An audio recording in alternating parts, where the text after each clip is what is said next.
iOS 15.1 sera très bientôt disponible et comme à notre habitude sur cette chaîne maintenant, je vais vous expliquer ce que cette mise à jour apportera de nouveau sur votre iPhone. On commence tout de suite par la fonction SharePlay, une fonctionnalité qui a été présentée lors du WWDC en juin dernier.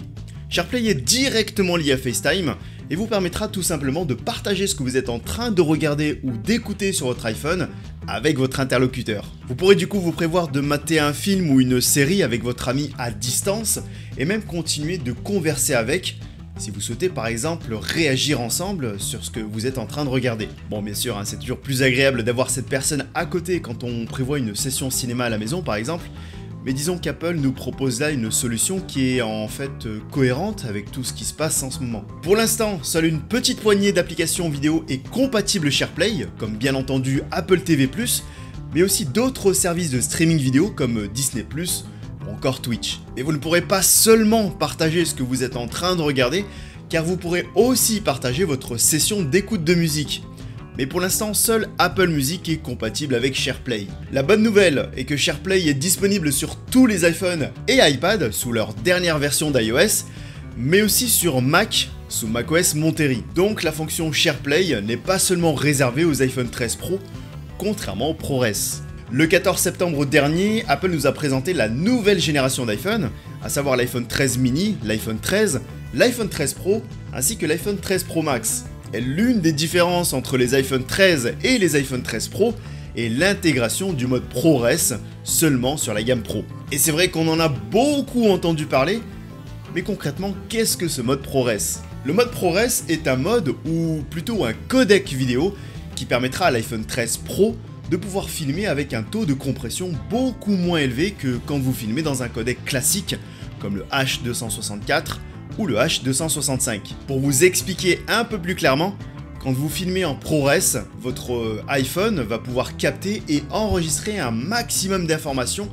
et du coup conserver une plus grande partie de la qualité de l'image et des couleurs, ce qui facilitera la vie des vidéastes pour monter leurs vidéos dans de meilleures qualités. Vous l'aurez sûrement compris, ce mode ProRes ne sera utile qu'aux professionnels de la vidéo en post-production pendant leur montage. Donc il n'y a pas vraiment d'intérêt de filmer en ProRes pour faire des TikTok ou si ce n'est même pour enregistrer quelques vidéos souvenirs sans envisager de les retravailler derrière. Et ce pour une raison simple, c'est que comme je vous l'ai sous-entendu tout à l'heure, le format ProRes est un format brut, ce qui sous-entend qu'une vidéo que vous filmerez dans ce format-là pèsera très lourd, du fait de toutes ces informations capturées. En fait, ce format est un peu dans la continuité de ce qu'Apple nous avait déjà proposé avec l'iPhone 12 Pro et son format ProRAW, qui est aussi un format brut, mais cette fois pour la photo. Apple annonce qu'une seule minute de vidéo en ProRes avec une résolution 4K en 30 images par seconde pèse 6 Go.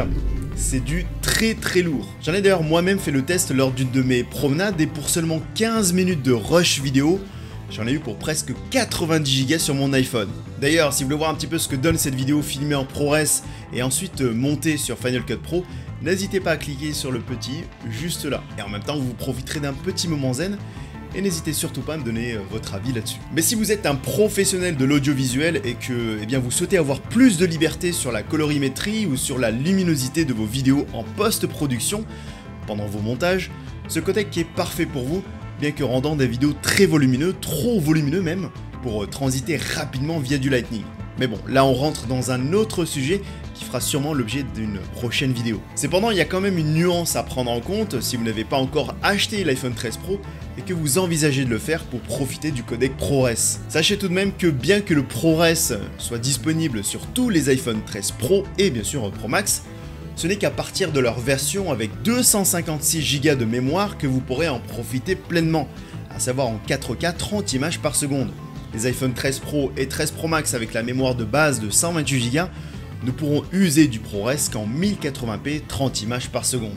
Vu le poids énorme des fichiers vidéo, c'est un choix d'Apple que personnellement je peux comprendre. D'autres ajustements font aussi partie de cette mise à jour, comme la possibilité de désactiver le basculement automatique du mode macro, donc pour la photo, quand vous vous approchez à moins de 10 cm d'un objet avec votre iPhone 13 Pro, ce qui peut s'avérer être assez gênant dans certains cas. J'espère vous avoir aidé à comprendre certains détails, notamment avec le ProRes, Et si vous avez des questions là-dessus ou sur les autres nouveautés de cette mise à jour, n'hésitez surtout pas à me les poser dans les commentaires. Et si vous avez aimé cette vidéo, eh bien un pouce en l'air fait toujours plaisir. Et n'hésitez pas aussi à vous abonner si ce n'est pas encore fait, et bien sûr à activer la petite cloche des notifications pour être averti de mes prochaines vidéos. D'ici là, prenez tout soin de vous, et que la paix soit avec vous. C'est Aymen. Peace.